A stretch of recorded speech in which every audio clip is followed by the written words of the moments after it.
Good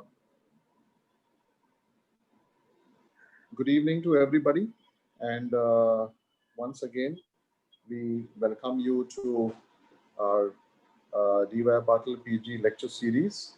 Uh, Today, we are really privileged to have with us Dr. Vihang Vahia.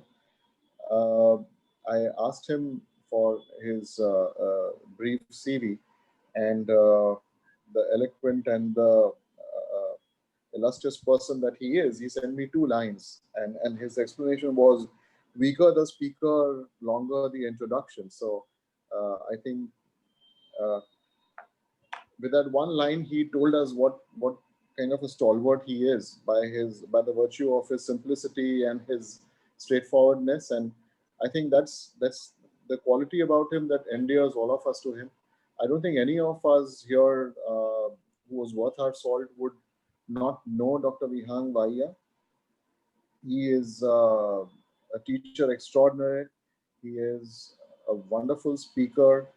Uh, he is a mentor to me personally, and a great friend to quite a few of us. We know him personally, and I, despite our age difference, I feel proud to call him not just a mentor but also a friend. Uh, he is the Professor Emeritus of Psychiatry at Cooper Hospital and the HHT Medical College. That's the one at Vile. And he's also the executive trustee of the NS Vahia Foundation, the same foundation which gives us excellent academic programs. He is a teacher at heart, a clinician of the finest order, and most importantly, he is a very astute speaker. He is able to understand the pulse of the audience and come up with discussions and topics which actually hit it where it matters most. In the same vein, today, he is going to enlighten us today about the various aspects and the quagmire of positive psychiatry. So once again, I take great pride and privilege in welcoming Dr. Vahia and doing us the honor of sparing his time and being a part of this academic series. Thank you once again, Dr. Vahia, and over to you without any further ado. Thank you, Dr. Rashmin. I'm honored to be here today. And I also realize that today is the IPS Foundation Day. And it's so good to be a speaker on this auspicious day. Let me begin by saying that I have absolutely no conflict of interest in making this presentation, and that this is by invitation, and there are no other interests.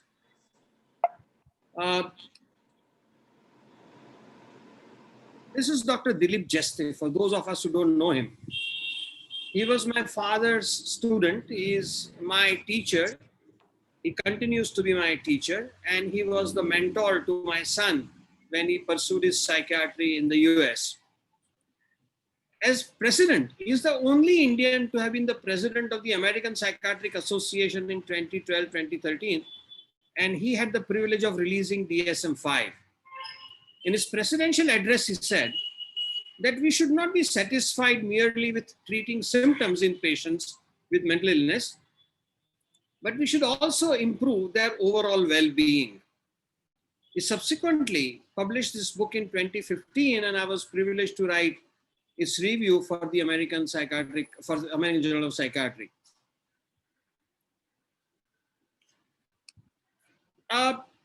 Let's look at what the World Health Organization said. The moment I read that book, I was struck. I was kind of, reminded of this WHO statistics. I've shown this slide at several other platforms. Many of you would have seen it, but it is still worth repeating. The WHO conducted this study on Delhi's and projected what's likely to happen by 2030. So we are going to have better roads, but also more depression and more traffic accidents. Heart diseases will be little less. We will have more of COPD despite a reduction in the lower respiratory tract infections. our lifestyle would reflect in adult onset hearing loss and refractory errors with so much of viewing of the smartphones and the computers and the TV. And we'll be so preoccupied with things that we do by ourselves that we'll have less time to interact with others. And that will show in reduction in the number of patients of HIV and AIDS. And of course, our lifestyle would also encourage onset of type 2 diabetes. We will have better obstetric care and neonatal care. And we'll be drinking more of water out of the bottle and hence less of diarrheal diseases. Now look at the first 5, actually look at the first 10. These are lifestyle related disorders. And when we say lifestyle related disorders, we mean anxiety and depression. Anxiety and depression are called common mental illness as opposed to serious mental illness like bipolar and schizophrenia. It's important to note that anxiety and depression are disorders. They are not diseases. When a person is anxious or depressed, all body organs are at ease, but the person is not in order. These are disorders. And when we treat our patients of anxiety and depression, as soon as we start our treatments, we expect a steady course of improvement. Fact of life is, it doesn't happen that way. After we intervene, there's an unpredictable course that leads to several confusions and problems. Way back in 2005, I had heard Professor Nesse say that we go through multiple pulls and priorities in our life. He had mentioned 6, I added 2 more. We have our own personal needs and the needs of our status. Then there are these cultural requirements. And one of the cultural requirements is to have a mate. And the moment we get married, most of us turn rather spiritual. Because there are material needs, there are needs of the allies and the needs of the children. And these are mutually interactive in a very complex manner. It's not a simple, straightforward interaction. What is good for the person is bad for the mate, and what is bad for the mate is good for the allies, or what's good for the mate is bad for the allies, and what the friends want us to do, our status won't let us do. And then, of course, what the status permits, the children don't like it. And the interaction goes on rather complex. And all of us become jugglers. We spend our time juggling between these 8 stress points or pressure points and try and convince ourselves that we are enjoying our life in some way. Today, there is no doubt that the impact of all these juggling that we do through the life affects our brain. Every thought and every emotion has a corresponding brain correlate. And we treat our patients understanding the brain and multiple other aspects of case management. We have the ethics and we are accountable. Now, MHCA has made, Mental Health Care Act has made us even more accountable to the patients and their relatives. Then there are principles and integrity and values and what have you. And by the time we kind of come with some kind of an equation, our patients don't always correlate or don't relate with what we are saying. The patients feel lost, confused. They're not sure whether the doctor is correct. Why is he asking for so many investigations, or why is there cross reference? It's quite perplexing. All the patients want to get well by yesterday, and we tell them the medicines will go on probably lifelong. So there is bewilderment. Add to that, Dr. Uncle Google. Patients, or most of our patients are internet medical graduates. They read the Google, which gives them no direction at all. It says, go here, go there, go nowhere. We have no idea, not sure, it's all distant. And the patient then comes to us saying, please help me. Patient doesn't know what kind of help, but just says, please help me, get me out of this misery. Over the years, when I have a perplexing patient, I would ask the patient, tell me, what is it that you want me to do for you? The moment you ask this question, you hit the bullseye. The patient would be very clear about what the patient expects. The patient does not necessarily expect a detailed, elaborate explanation about why did the person feel discomforted. What the patient wants is something simple. Patient wants help, support, guidance, and reassurance. No patient ever comes to a doctor for cure. Patients go to the doctor for treatment. Proverbially, why do the patients go to the hospital? For treatment. Nobody goes to a doctor for cure. All that the patients want in this lost, bewildered stretch of nowhere, all that the patients want to do is feel good. All that the doesn't want to be cured, feel good. Doctor, you made me learn to live with my hypertension. I still have problem with my Mongol child, or I still have problem with my mother-in-law, or my wife still makes me, irritates me, but I've learned to live with it. I feel good. The etiology is not removed, but my coping has improved. In the context of this, let's briefly run through, not very briefly actually, run through the concept of positive psychiatry. Let's go back to basics. What is psychiatry? What is the definition of psychiatry? I looked up a few. Webster's dictionary calls it a branch of medicine with behavioral and mental disorders. The medicine net calls psychiatry a medical specialty that deals with mental illness. Both these definitions talk of disorders or they talk of illness. The definition by WebMed is very interesting. It finds an overlap between psychology and psychiatry. We all know this. Some of us refuse to accept it, but it says there is an overlap. And this is one definition which speaks of mental health, not illness. And it says the concern is well-being, not symptom alleviation. Psychiatry and psychology that look for patients' feeling, well-being of the patient, and we are committed to help the patient stay mentally well, not cured of diseases, mentally well. In this context, let's look at how the field of psychiatry grew. Contemporary psychiatry was founded by Freud and his disciples and followers. But it was refined by research on brain and mechanisms related to symptoms of mental illness.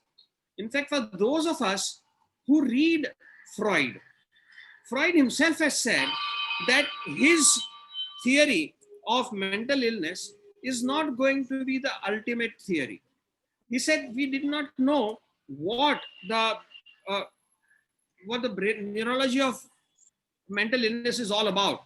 And Freud said that with improved brain imaging, Freudian theories will not be the most popular ones.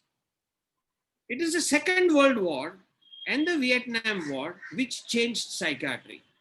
In the Second World War, the American Army recruited psychiatrists to deal with combat-related injuries. All that the military wanted was to get the soldiers back fighting fit, back onto the combat. And the Vietnam War, is associated with discovery, as it were, of PTSD. So the integration of psychiatry in mainstream medicine was largely driven by the army and socio-political obligations. It was good. It has multiple advantages. But what happened with integration of medicine and psychiatry is that we realized that what matters is average as the normal, not the best, optimal as the normal. It is average. What happens to 9 out of 10 is normal. And the purpose of psychiatric intervention is heal the pain, not change the pathology, heal the pain. That's all that the patients expect.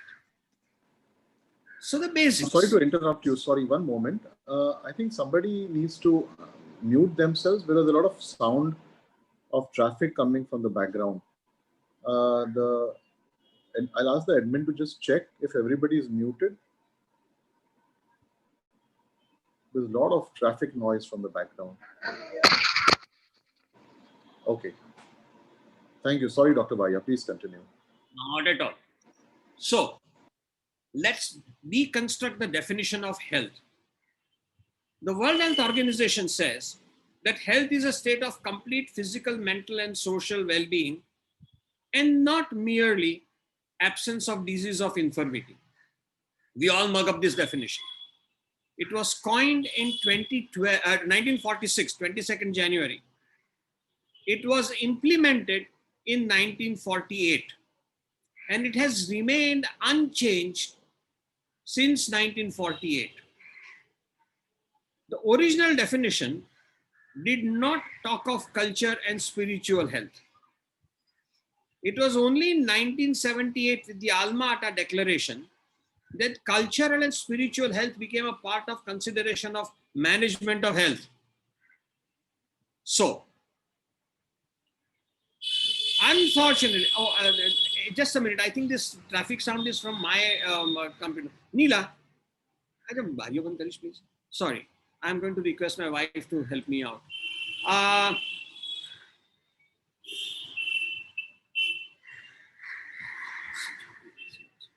Just close the windows, please. It's too much of noise.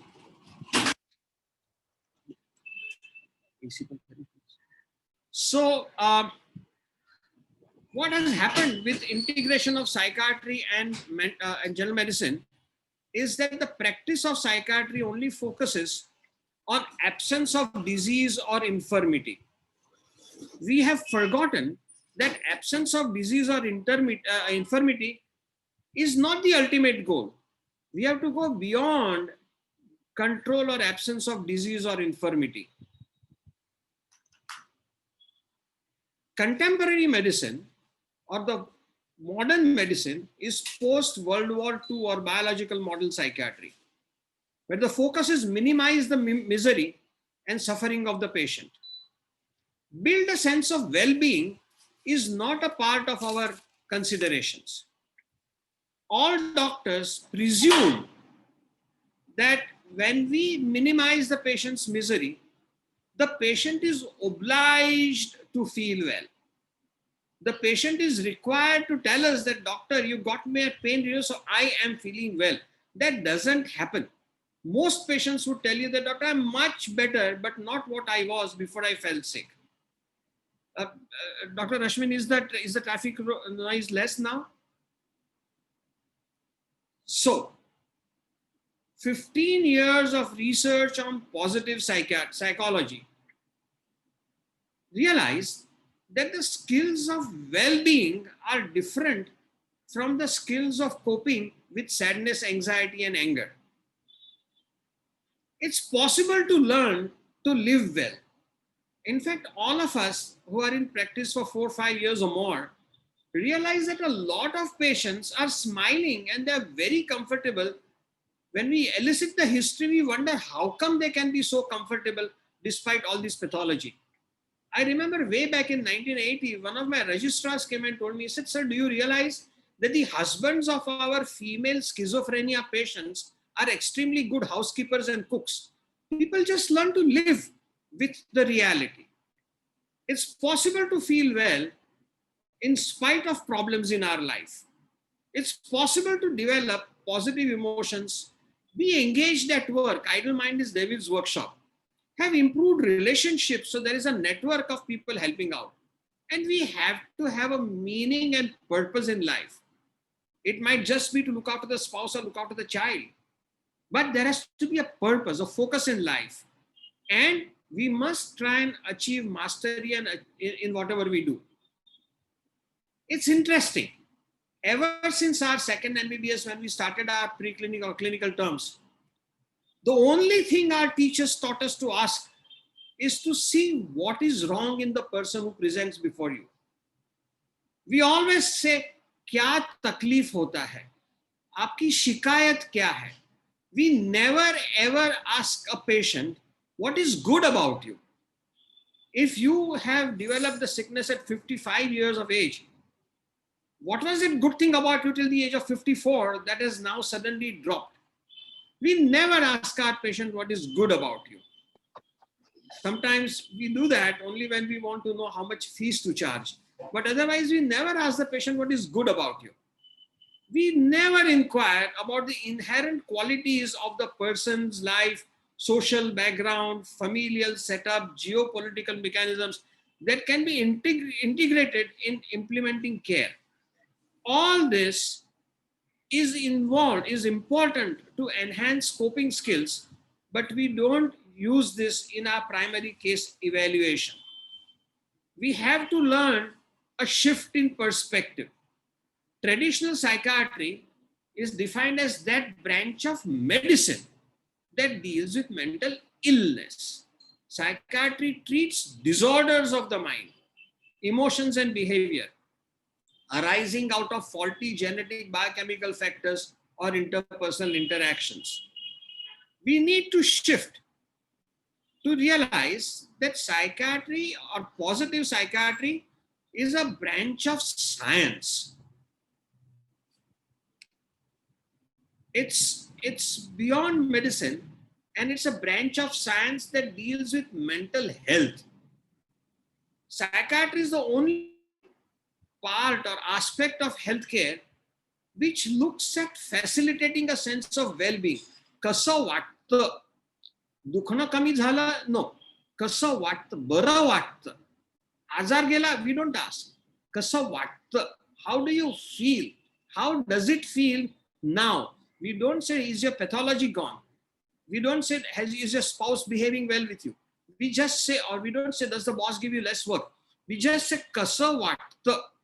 Are you in harmony with your life? That is our goal. The clinical focus, traditionally, we look at the absence of disease or comorbidity. We only believe we should clean up. Patient should start sleeping well, patient should start eating well, patient should feel less confused or less perplexed. We never focus on enhanced health.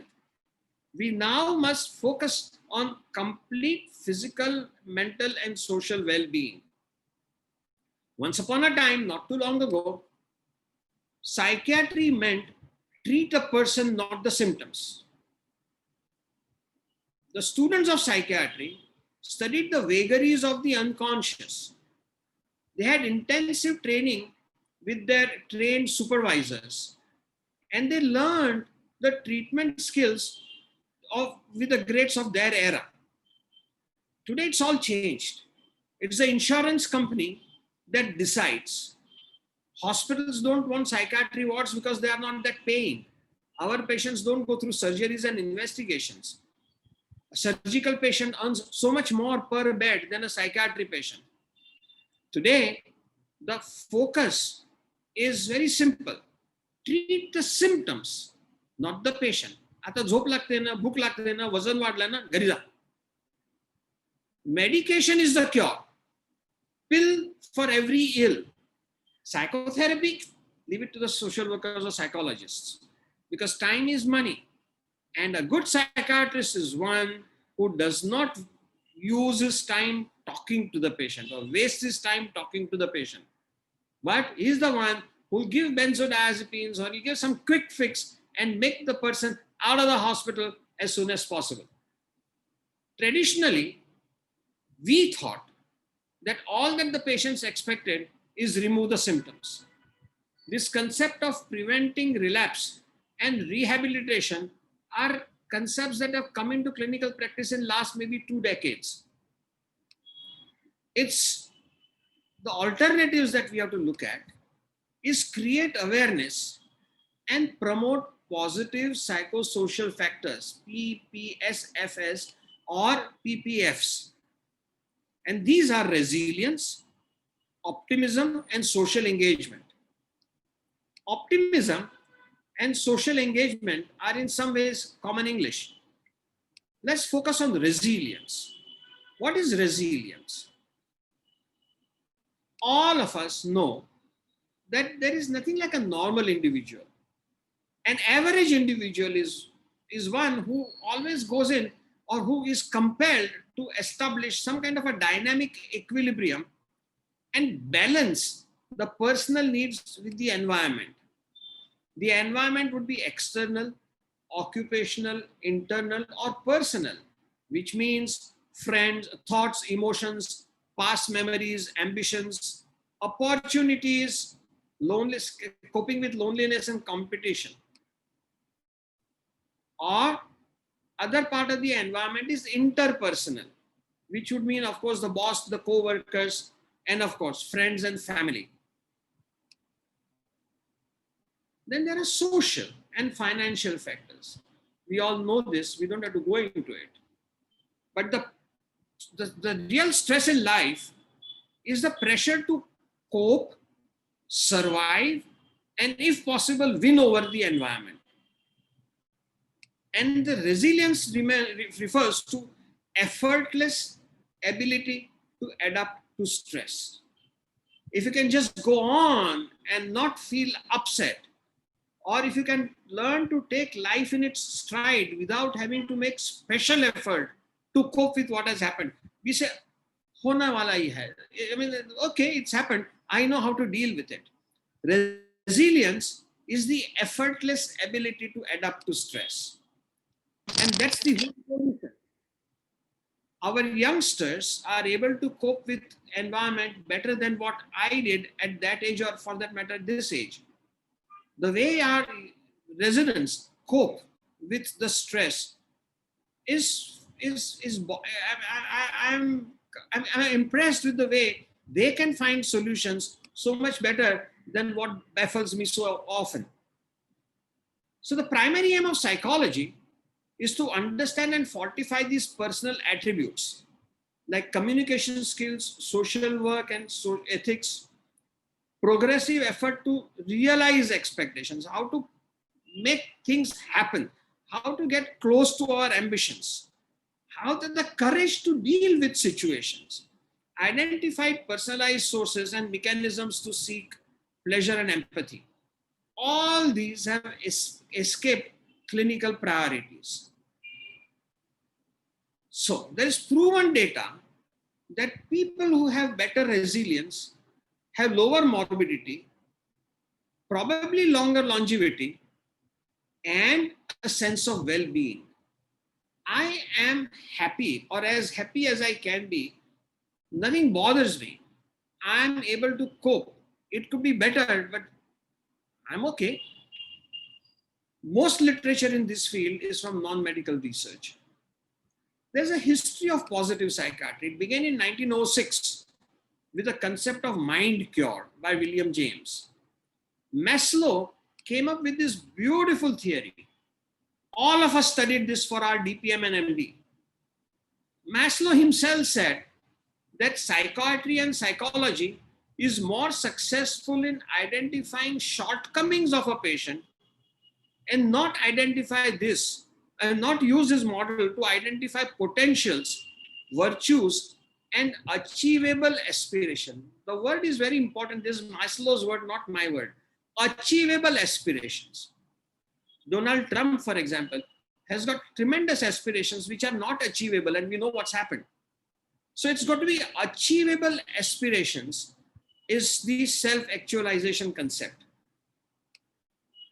Between 1970s and 1980s, there was an increased interest in the topic of happiness. This is around the time when bipolar disorder, as separate from schizophrenia, gained ground. And people started asking whether happiness is an illness. Is it a crime to be happy? Is being happy a sign of sickness? Well, it's not. Happiness is not sickness. By 1990s, positive psychology became a movement. Seligman, in his presidential address before the American Psychology Associations, said that positive psychology is a reoriented science. It emphasizes understanding and building of positive qualities of an individual. And he proposed the PERMA model, positive emotions. Andrade has been telling us all along that every memory can be divided into positive and negative. Positive memories are GABA mediated. Negative memories are glutamate mediated. Negative memories are engraved in our memory. Positive memories get forgotten. We would see patients who have been married for 25, couples who are married for 25, 30 years saying, I can't live with this person. Ever since I'm married, I'm so unhappy. So you would say, if you're so unhappy, how did the marriage last 25 years? He said, Doctor, pucho mat. The only good thing about my spouse is that the spouse has better in-laws than I have. They just can't deal with each other. And I found this times and again. After hearing out the couple, I give them 4 sheets. One sheet of what are your spouse's shortcomings. Second sheet on what is good about your spouse. A third sheet on what do you think your spouse should do to make your marriage work. And the fourth sheet on what do you think you can do to make your marriage work. And give these 8 sheets between the 2 of them. Tell them to come after a fortnight. Very few come back. The rest don't come back either because they drop out and go to somebody better, or because they sort out their own issues and don't feel the need for a third party intervention. Those few that have come back said that just rethinking their lifestyle and trying to remember the good things in their life in itself changed the equation of the marriage. Engagement. It's so important to keep busy. In the last 9 months of lockdown, we have all realized this, that emptiness is terrible. We have to have something to do. If we don't have anything to do, we get upset. In the months of April, May, June, we used to see a whole lot of domestic violence and not being able to deal with being at home all the time. Between April and June, so many helplines, I've been a part of a couple of them, kept ringing and people kept phoning us up. Somehow all this has died out. What has happened? Have people stopped feeling mentally sick? No. People have found other ways of keeping themselves busy. So many people have learned new skills. Some people have learned new languages. I personally learned how to use the vacuum cleaner and the dishwasher and the washing machine. I learned how to keep my house clean. I had never done it for 70 years, but I did it because I had to keep myself busy during the lockdown period. Good relationships. Good relationship is so subjective. Late Professor K.D. Desai, my teacher of anatomy, used to tell me there are 2 kinds of well-wishers. One kind of well-wishers are the people who will wish well of you. And the other kind are those that wish you in the well. We've got to differentiate between a genuine relationship and a relationship with some kind of hidden agenda. And a person who can identify genuine friends is the one who's satisfied. I'm so lucky to have so many of my colleagues who I found are so genuine, they make my life worth it.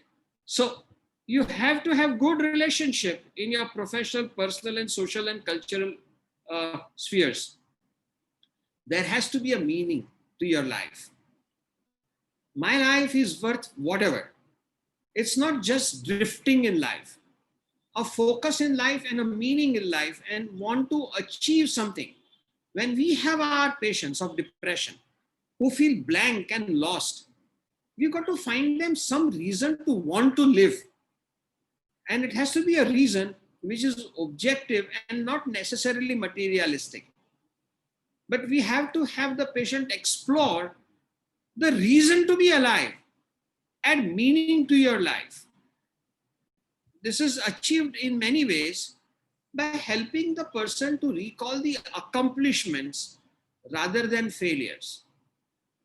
Anxiety and depression have the habit of running into the past and make us reinterpret our past memories in a derogatory manner.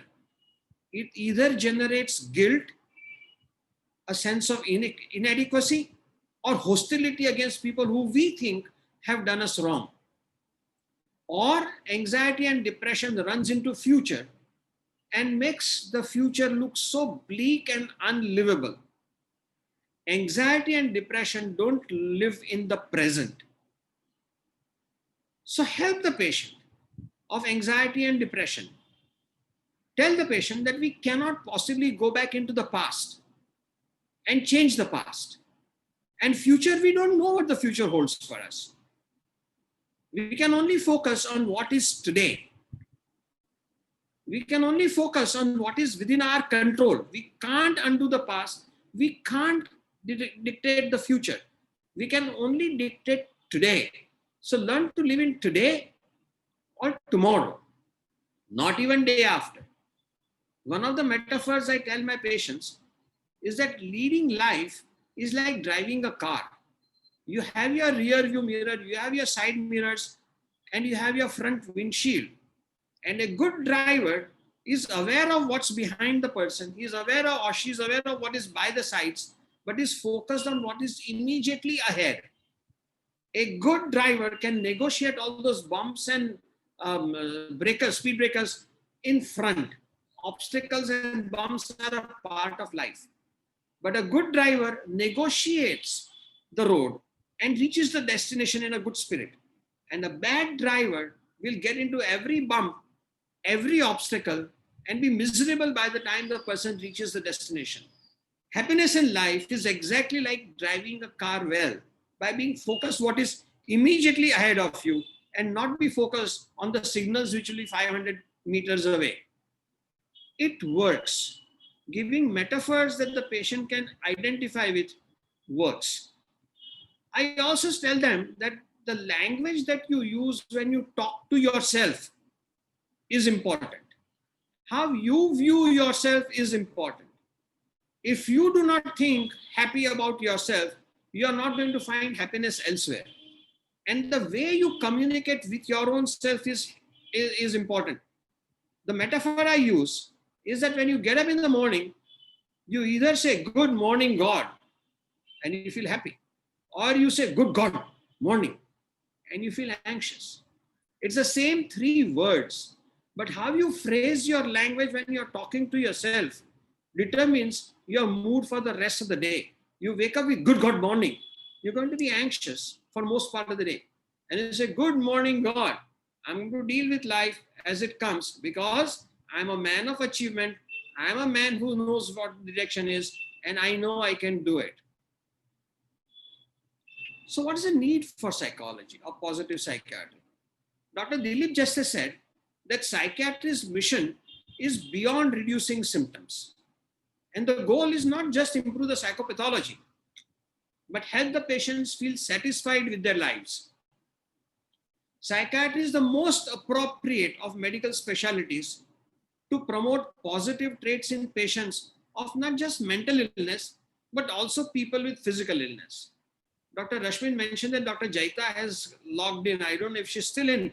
She would be the one who tell you that she is probably practicing this all the time at the Tata Cancer.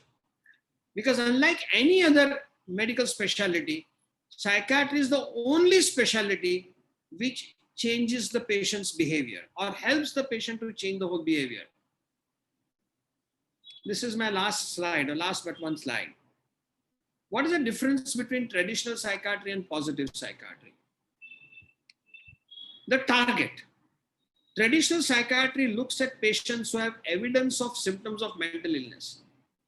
They are mentally not what most people would call normal, but not just that. Their symptoms are causing an obstacle in their life. Never ever fix what ain't broke. Despite all the symptoms, if the patient is able to manage daily life, don't medicate. Only if the symptoms are an hindrance to activities of daily living that we need to treat the patient. Positive psychiatry evaluates patients who are at higher risk of mental and physical illness, like the relatives of the patient, or the patient who's recovered from an episode, patient who's got a stressful lifestyle, corporate cultures. It might help. Traditional psychiatry focuses on psychopathology, whereas positive psychiatry looks at what is good about you. Strengthen your strengths strengthen your assets, and don't get carried away by what you perceive is your weakness.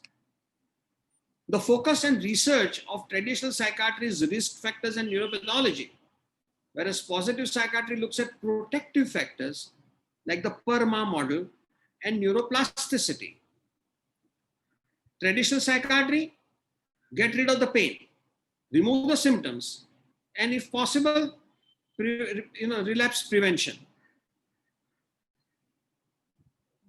One liner that Dr. Rashmin had sent me, when the husband wished the wife on the New Year's Day, the wife said, Happy New Year. And the husband said, is that a promise? So you look at relapse prevention in traditional psychiatry. As positive psychiatry, we look at increased sense of well-being. Feel satisfied with what you have. There is no end to how much you can crave. Be satisfied with what you have. Learn to make the best of what you have, then chase what you don't have. And learn that every trauma in life, emotional or physical, is actually a stepping stone to betterment. Malach ka jhala. Why do I only have to suffer? Why is life so good for everybody else? Well, everybody has problems in life. And every single problem in life is a stepping stone to betterment and not a stepping stone to, or not a direction for sulking. It's good that something went wrong because you got support. If nothing else, I tell my patients, nothing else, you at least found a good doctor in me. I'll try and help you out. Somehow make the patient leave your clinic smiling and let the person realize that the problems that have occurred are not the end of life, but stepping stone into a refined life. This is particularly useful in the current lockdown phase, where lockdown has caused a massive change in lifestyle. I told some patient, one patient said, income has reduced, this has reduced. So I said, okay, your income has reduced, but so has your hotel expenses. So has your petrol expenses. And the amount of money that you have saved on your petrol and your hotel and your alcohol is enough to cover up the little drop in the income that you have had because of the lockdown. Patients really found that the bank balance had improved in the lockdown. The therapy in traditional psychiatry is medicines. Pill for every ill. No matter what we say, patients want a pill for every ill. Generally, we give short-term psychotherapy for symptom relief and relapse prevention. Very often, it's my kind of therapy, not even a structured psychotherapy or a cognitive therapy. Whereas positive psychiatry focuses on psychosocial and behavioral and increasingly biological interventions, not necessarily medicines, to enhance positive attributes. The prevention is largely ignored in traditional psychiatry, whereas prevention is the focus of positive psychiatry. Dr. Rashmin, friends, ladies, gentlemen, colleague, and everybody else who might still be listening to me, thank you. Thank you very much for still staying on.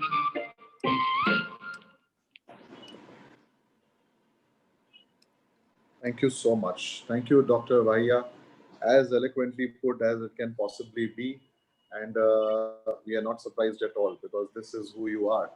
The biggest take home I guess I have from this is uh, in hindsight, I was taught positive psychiatry by my teachers way back when I was a postgraduate student.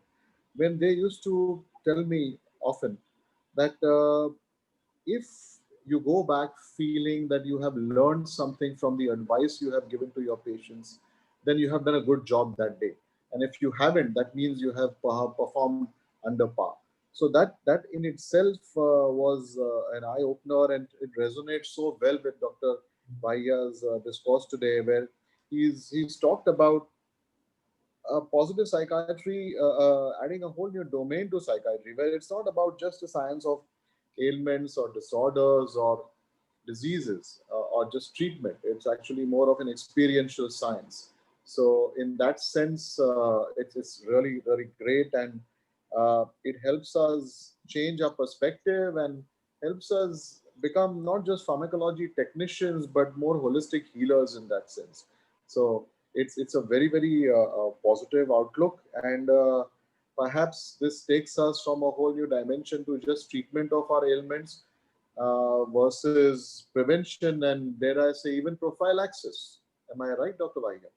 So we're looking at something way beyond just treatment. We're looking at a whole new way of, a whole new perspective, a whole new way of looking at what we do on a day-to-day basis. So that's really great, and I thank learned you so much. from dealing with cancer survivors or Yes, patients who have recovered from cardiac illnesses or surgeries, or patients who have real life issues in their own personal life, which make you empathize and make us feel that okay, this patient isn't feeling well, and I would not feel well in that patient's shoes. Unfortunately, if I were to be there, but these great. patients are not unhappy. They come to us for either sleep or they come to us because they have lost appetite, but not because they are feeling suicidal or helpless. They only Correct. want support to reinforce their efforts and not a treatment for whatever the symptoms that we might elicit. True. Teach Uh, Patients are our best teachers. True, absolutely. I'll take a few questions. As expected, Joyita has come up with a question. Do you think we should incorporate spiritual existential issues in our assessment of our patients? This is the cultural and religious aspect of health. Was incorporated by the Alma Ata Declaration. Now we can't have a we can't preach religion, or we can't tell the patients what religion to follow, but we can check on the patient's own lifestyle. Hmm. When I ask my patient, what is it that you expect me to do? It opens up a whole communication channel about what are your hobbies. And when you upset, what do you do to feel good at that point in time? Don't pop pills. Seriously distressed patients actually don't want pills. Seriously distressed patients actually want to explore their own potentials to get well. It's people, this the internet culture that wants quick fix. Hmm. Truly depressed patients or patients with real life pathology, in fact, don't want to pop pills. They keep asking you, doctor, do I really need pills? For the last 30 years in my practice, when I see a patient who's seriously anxious or depressed, I would prescribe an antidepressant if it is moderate to severe depression. And I would also prescribe a benzodiazepine if the patient asks for it. And right underneath, my prescription says, caution, this medicine is habit forming, potentially habit forming. It may induce drowsiness and increase the risk of fall. I haven't kept statistical data, but 8 out of 10 patients don't take the prescribed benzodiazepine, even though it is there. It would be on the prescription because the patient would say, doctor, the medicine that you have prescribed, you tell me will take 3 weeks. So am I supposed to tolerate my pathology or my agony for 3 more weeks? Can't you give me something that has a quick fix? And I would tell the patient that quick fix will not solve your problem.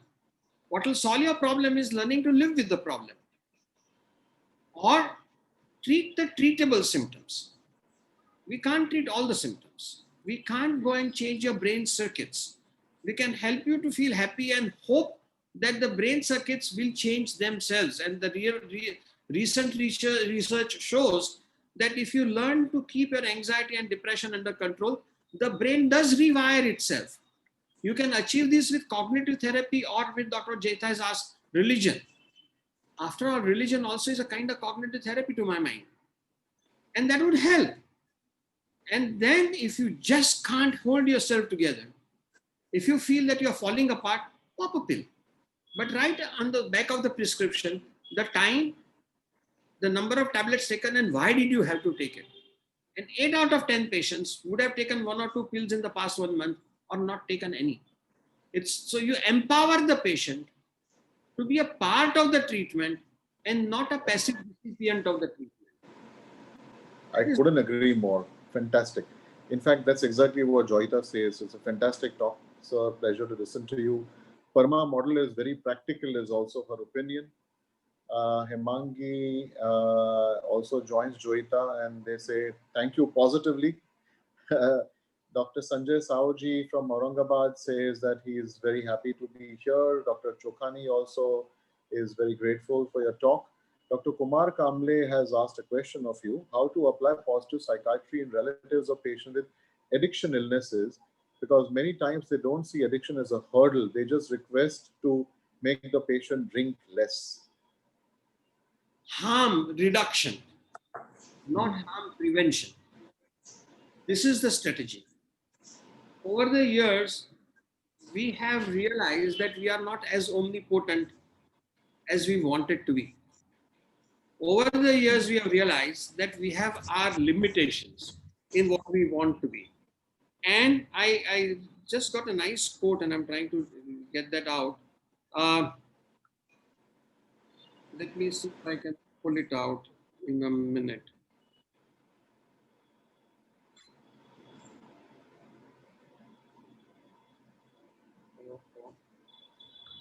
Just give me a second. If I can't do it quickly, yeah. The beautiful line that I read on the WhatsApp, it says, मेरा अहम था, यही मैं अहम था, मैं अहम था, यही मेरा वहम था. It's so good. मैं अहम था. That I am omnipotent. वही मेरा वहम था. We've got to learn to be modest of what to expect out of ourselves and how much we can help the patient.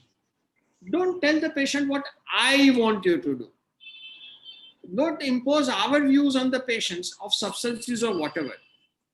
When we deal with the relatives, I don't deal with too much of substance use disorders or abuse disorders now.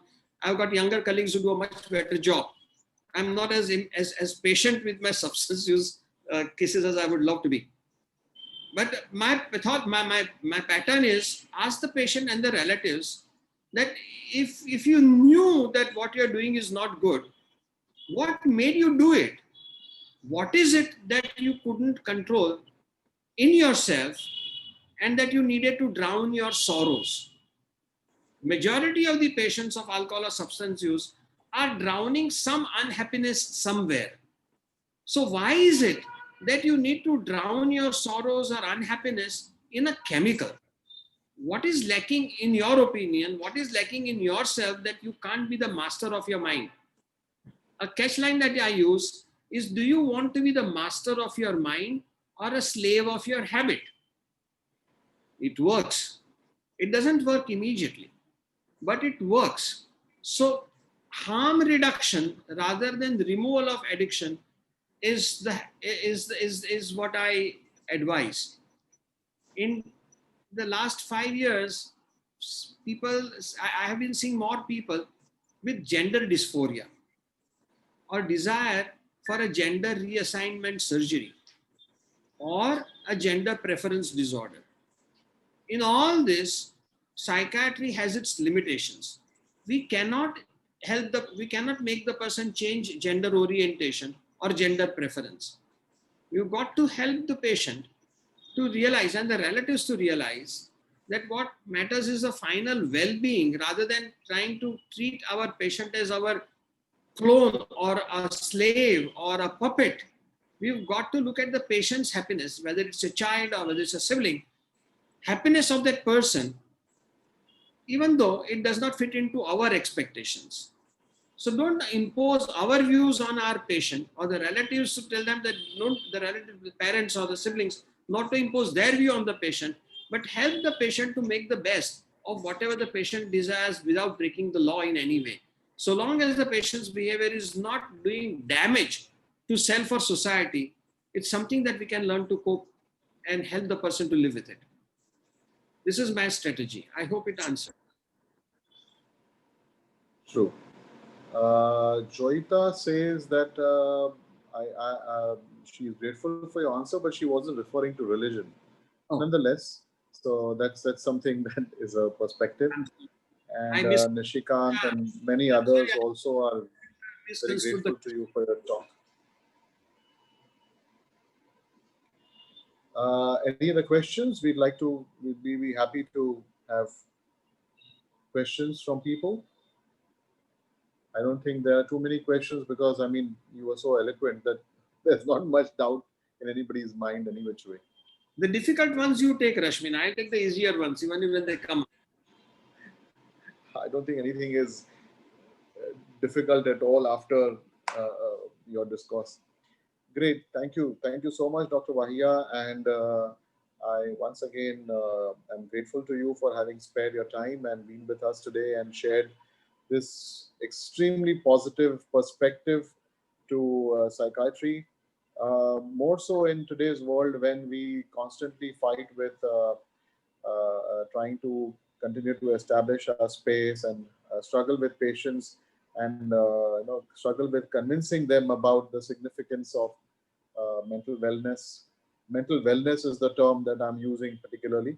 So I think the path to mental wellness is perhaps to be able to first overcome the obstacle of mental illness or ailments and then look at it from a larger perspective.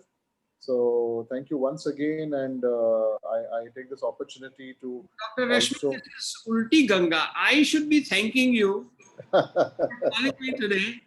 And at some point in time, I suddenly saw there were some 80 people who had logged in, and I am. It gives me a positive vibe and positive psychology. It adds meaning to my life and makes me think of this as an achievement which I can think of for whatever few years that I have left to live anymore. Many I more, many more, many more, sir, many more. thank you. Anyway, so thank you once again, and it would be remiss on my part to not thank Sun Pharma for their unstinting, unconditional support to all our academic endeavors, and we are grateful to them for their continued support. And I thank all of you for having spared the time today and been with us. And I bid you goodbye and wish you a great evening ahead. Thank you so very much. Bye bye. Thank you, Dr. Vahia, once Thank again. Thank you. you. Thank you.